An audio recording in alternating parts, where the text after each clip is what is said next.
হ'ল ছানডে ৰাতিপুৱাৰ পৰা বিৰাট বৰষুণ আৰু এতিয়া বৰষুণটো এৰিছে ছানডে হ'লেতো আৰু পোৱালি জীয়ালীবিলাকৰ স্কুল নাথাকে ঘৰতেই থাকে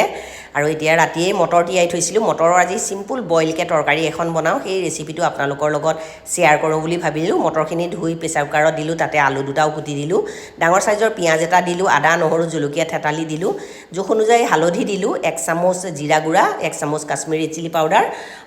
জোখ অনুযায়ী নিমখ দিলোঁ ডাঙৰ চাইজৰ বিলাহী এটা দিলোঁ অকণমান চেনি দিলোঁ পানী দি 3 চিটি লাগিলেই তৰকাৰীখন হৈ যাব ফুৰণ দিম বুলি ভাবিলে গোটা জিৰা দি অকণ ফুৰণ দিলেও হ'ব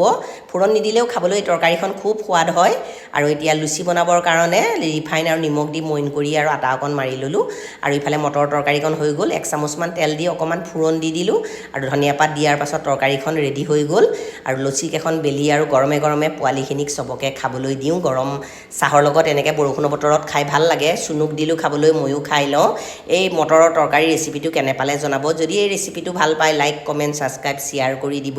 আজিলৈ ইমানেই বাই